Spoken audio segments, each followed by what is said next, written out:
For centuries, knowledge has been hidden in plain sight across the sands of time. Whispers of lost civilizations, cryptic symbols, and forbidden histories have been erased or concealed. What if the truth was never lost, but hidden? Welcome to Eye of Ancient Mysteries, where the past speaks and the future listens. Sit back, open your mind, and prepare to uncover the untold secrets of our world. Let the journey begin now. Humanity had been preparing for this event for many years. The radio telescopes of Earth's largest observatories systematically probed the cosmic abyss, searching for signals from extraterrestrial civilizations. Linguists and mathematicians developed methods for communicating with beings from other worlds. Young conscripts dreamed of silicon, organic, and fluorine, hydrogen lovers. Science fiction writers, inspired by incredible sales figures, predicted disastrous clashes with anti-human societal formations. Scientists eagerly anticipated how their colleagues from neighboring galaxies would gallantly provide answers to the universe's greatest mysteries. Everything had been calculated and considered: the possible number of inhabited planets, the level of development of their inhabitants, the likelihood of Earth being visited by astronauts from hyper-intelligent civilizations that had mastered energy sources of unimaginable power and conquered both space and time. Dreams of an era of a universal union of cosmic intelligence painted such grand visions that the minor troubles of our own planet seemed utterly insignificant in comparison. It seemed that only a little time remained before benevolent uncles in gleaming space armor would take the foolish and lost humanity by the hand and lead it to the gates of a new paradise, where it would enjoy bliss and peace alongside everything else existing in the cosmos. Of course, there were skeptics who doubted the value of intergalactic communication if information arrived with a delay of hundreds of millions of years. But no one took their insidious remarks seriously, because the winged dream allowed for something much greater than the mere transmission of signals at speeds exceeding that of light. The question of establishing aesthetic standards for this future union was somewhat more complicated, but after lengthy and heated debates, supporters of sentient molds and living oceans were utterly defeated. In his works, the renowned scientist Carlson, not the one who lives on the roof, but another, not only proved that all beings who had reached the pinnacle of biological evolution would inevitably be identical in appearance, but even determined what the most statistically common type in the metagalaxy would likely be. Using methods of biocybernetics, algebra, logic, and game theory, Carlson created a synthetic reconstruction of a man and a woman, the hypothetical natives of one of the possible moons of Tau Ceti. The reconstruction was mass-printed on pocket-sized postcards, and within 3 days, 100 million copies had been snapped up. They were especially popular among high school students, perhaps because Carlson had deemed clothing a secondary detail, focusing his attention instead on more intriguing features. As for rumors that Carlson had allegedly used a dancer and her partner from a well, known yet discreet entertainment establishment as his models. Such claims were entirely unfounded. After all, none of their proponents dared to publish them in the press officially. And so, 100,000 radio telescopes were directed toward the mysterious void of space. 8 billion jaws stood ready to flash welcoming smiles, twice as many hands to open wide for an embrace. 60 million girls vowed to offer their love only to extraterrestrial visitors, while an entire army of young men competed for the honor of being the first to leave Earth and stand beneath the cosmic banners of the Great Union. And yet, when it finally happened, radio message from the commander of X-26 Theater 71, the duty officer at the international airport in Addis Ababa, placed a white slip of paper on his superior's desk. "I wouldn't have disturbed you if it weren't for." "Has something happened?" "No, but AM was." The chief read the message twice, then looked questioningly at the dispatcher. "Are you sure the radio operator didn't make a mistake?" "She swears she recorded it word for word." At first, the transmission was crystal clear, but then the connection was suddenly lost. Strange. He read the message again. 17 hours, 13 minutes. Tune 6 resons 31 20 degree 1000 E. Altitude 2,000 meters. Speed 500 kilometers per hour. Ahead, on course, I see an enormous sphere with rainbow colors approximately 1,000 meters in diameter. I presume the transmission cut off at that point. "Well, what's your opinion?" The duty officer shrugged. "I fear the directive from headquarters prohibiting crew members from using the onboard bars isn't always followed." "Nonsense!" The chief walked over to a wall map and marked the coordinates from the message with a pencil. The plane veered slightly off course and was flying over the Libyan desert at that time. Clearly, just a mirage. Try re-establishing contact. All right.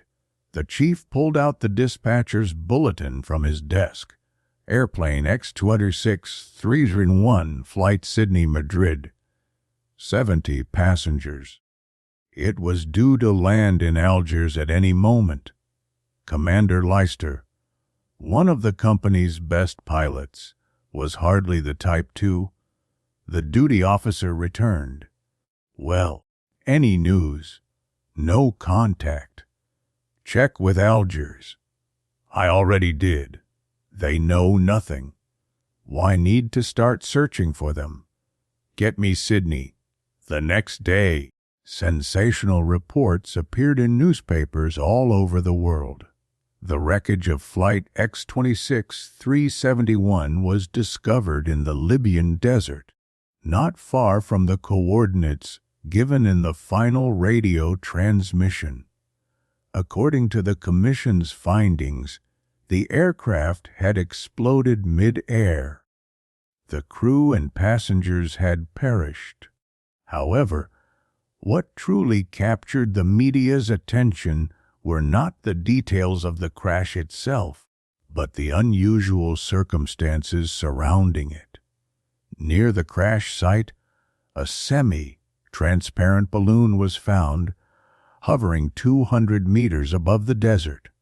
Its shimmering surface, which reflected all the colors of the rainbow like a soap bubble, emitted radio waves across a range from 21 cm to 1,700 meters. As it steadily descended towards the ground, the balloon's volume was also shrinking. Within 24 hours of its discovery, the balloon had shrunk to half its original size. The world's top scientists were immediately dispatched to the Libyan desert. 3 times a day, the largest television networks broadcast live footage of the mysterious sphere via satellite. Finally, on the 5th day, the balloon touched the desert's surface and burst with a deafening explosion. At that exact moment, a magnetic storm disrupted all radio communications for several hours. When transmissions resumed, over 1 billion television viewers, glued to their screens with anticipation, witnessed 3 transparent rectangular containers at the landing site. Each container was filled with a murky liquid in which something moved. A nauseating stench emanating from the vessels made it impossible for camera operators to approach. But with the help of telephoto lenses, it was determined that the floating objects resembled octopuses and remained in constant motion. There was now no doubt. At last, our planet had been visited by intelligent beings, masters of powerful interstellar technology. Though Carlson's predictions proved inaccurate, and the vows of many young women were perhaps made in haste, nothing could overshadow the grandeur of the moment, the first encounter with inhabitants from distant and mysterious worlds. For the time being, all academic disputes between proponents of the anthropocentric theory and advocates of hyper-intelligent reptilians were put aside. Everyone was united by a single, overwhelming desire to establish contact with the visitors as soon as possible. To everyone's surprise, the aliens showed no initiative. They simply floated in their liquid, completely indifferent to the commotion around them. Public curiosity was on the verge of turning into frustration, but scientists, as always, urged patience. For 10 days, heated debates were held within numerous committees established under the auspices of the United Nations. At last, a communique was published outlining 3 primary objectives: determine what sensory organs the aliens possessed, prove to them that they were dealing with intelligent beings, find a common language for communication. A parliamentary delegation was appointed to lead the efforts, headed by Sir Henry Noble, the last scion of an ancient lineage that had set foot on English soil alongside William the Conqueror. All agreed that, with his impeccable manners and mastery of protocol, Lord Noble was the perfect candidate for the task. During a heated parliamentary debate on the government's foreign policy, the leader of the opposition voiced doubts about whether Lord Noble was even capable of proving himself a rational being. However, the Prime Minister clarified that, if he were not, he would not have been eligible for a seat in the House of Lords, and the question was promptly withdrawn. One liberal newspaper, commenting on the appointment, presented indisputable arguments in favor of Lord Noble's candidacy, stating that he had been compelled to practice such proofs of intelligence since early childhood. Now, the committee was ready to establish contact with the visitors. Everything that could possibly aid in this task was transported to the Libyan desert. Powerful acoustic devices, radio transmitters operating on short, medium, and long waves, and projectors capable of changing color and intensity were prepared to determine the aliens' sensory capabilities. but the efforts yielded no results. The strange creatures floating in their liquid showed no reaction to any of the stimuli. A stormy debate erupted within the contact committee. Mathematicians proposed using the universal language of geometry accessible to all intelligent beings. Art experts insisted on music. Chemists suggested structural formulas. Engineers wanted to impress the visitors with technological advancements. Presiding over the meeting, Lord Noble proposed an unexpected yet ingenious solution to test all methods in sequence while allowing him to establish a personal rapport with the aliens. This plan satisfied everyone. Work resumed in the subcommittees. Dozens of aircraft delivered materials for a giant screen and an amphitheater where the United Nations Orchestra would perform. 6 composers were tasked with urgently composing a cosmic symphony in C major. Some disagreements arose in the technical subcommittee. After lengthy discussions, it was decided that the United States would showcase the Florida car races, while France would present a fashion show. Lord Noble prepared himself for his honorable and demanding mission. He indignantly rejected expert suggestions to wear a gas mask to prevent the alien stench from clouding his mind, declaring to the press that a true gentleman would never let on that he noticed anything outside the bounds of good etiquette. In such cases, he added, a well-bred man suffocates, but does not pinch his nose. The delegation, led by its distinguished representative, arrived at the designated site via a special aircraft. Despite the scorching heat, all were dressed in black tailcoats and starched white shirts, which set them apart from the crowd of reporters and camera operators, many of whom wore only shorts and cowboy hats. Lord Noble adjusted his monocle and, with a solemn stride, advanced toward the 3 mysterious containers. His retinue of 5 followed at a respectful distance. As they approached within 50 meters of the alien visitors, the Lord wavered slightly, executed a dignified bow, and collapsed unconscious onto the sand. The remaining members of the delegation, abandoning the meticulously planned ceremony, hastily dragged their leader to a safer distance. In doing so, they not only neglected to retrieve his fallen monocle, but, to make matters worse, clamped their handkerchiefs over their noses in the most unseemly fashion. After the initial confusion caused by this unforeseen incident, the initiative was passed to the mathematicians. On a massive screen, an animated depiction of the Pythagorean theorem was displayed. The 2 squares constructed on the triangle's legs moved hesitantly before settling neatly into the square on the hypotenuse, fitting perfectly without remainder. Unfortunately, this demonstration of human intellect, repeated 120 times, elicited no response from the creatures in the tanks.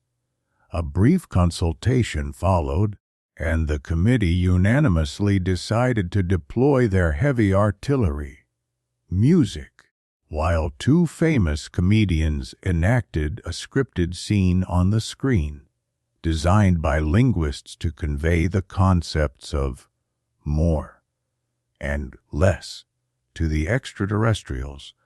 Musicians were taking their places in the amphitheater.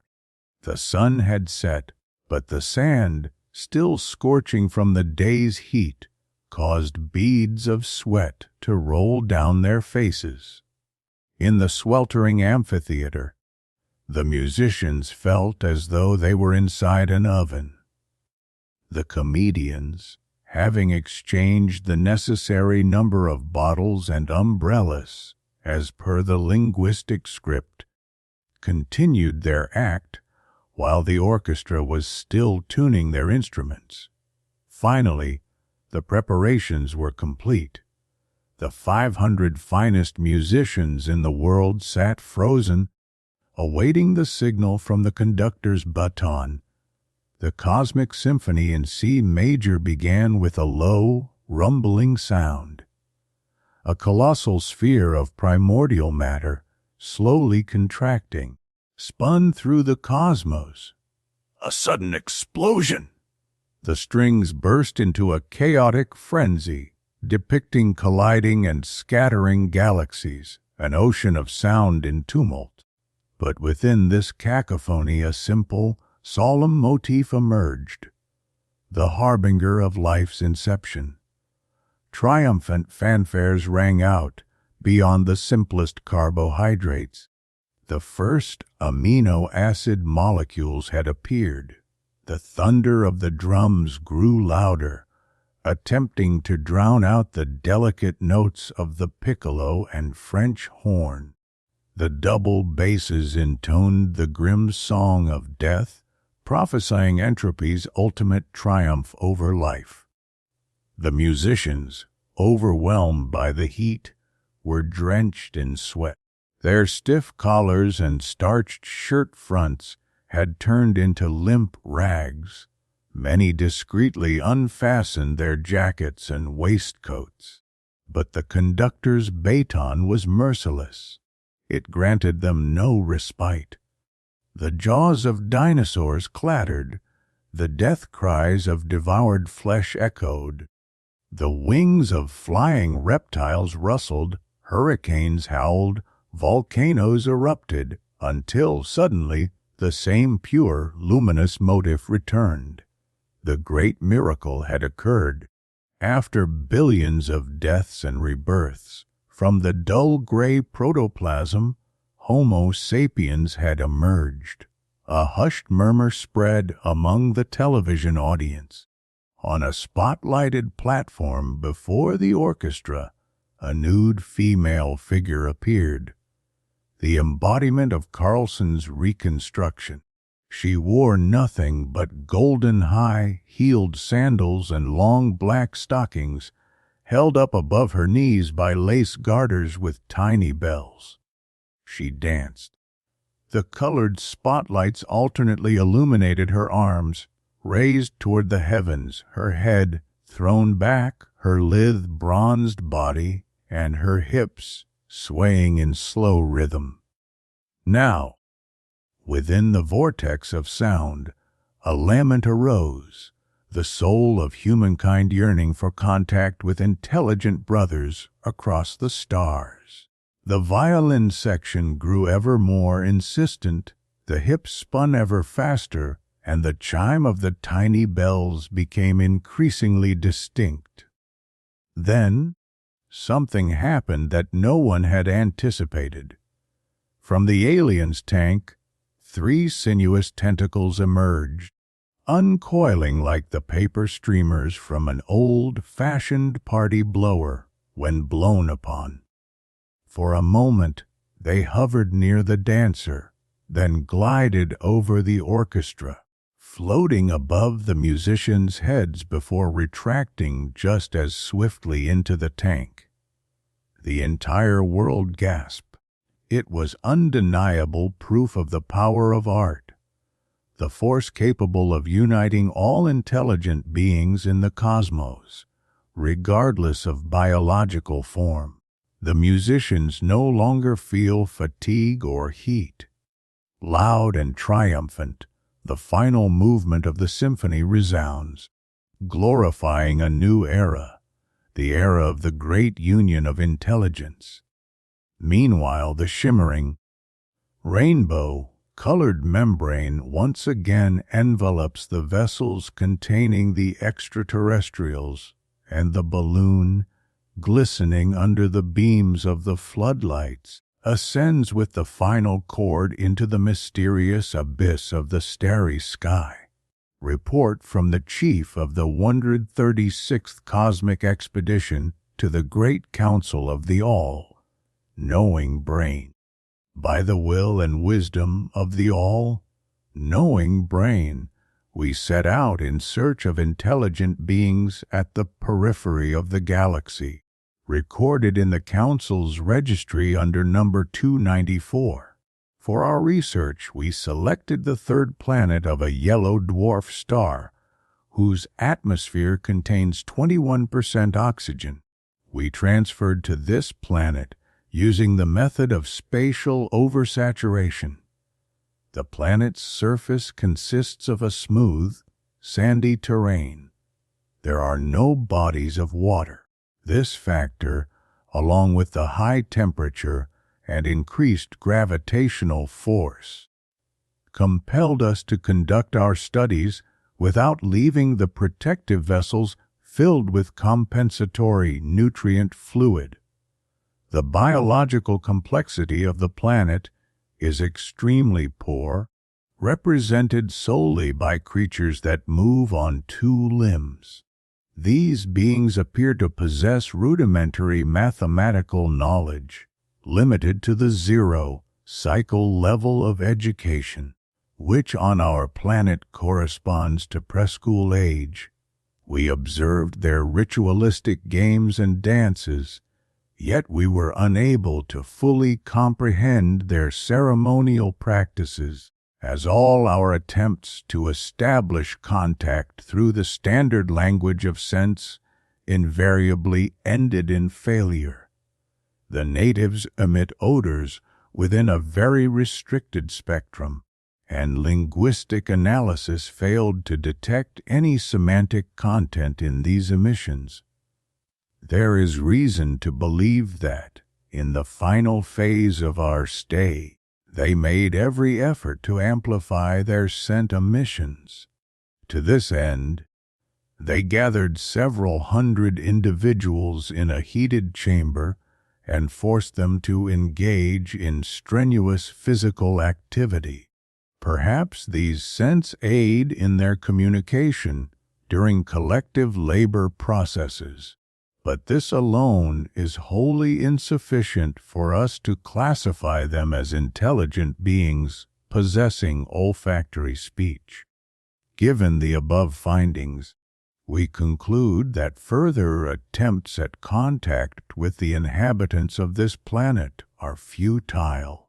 Chief of the 136th Expedition, the report has been recorded on porous plastic using the system of the 7 primary scents and is suitable for long-term archival storage.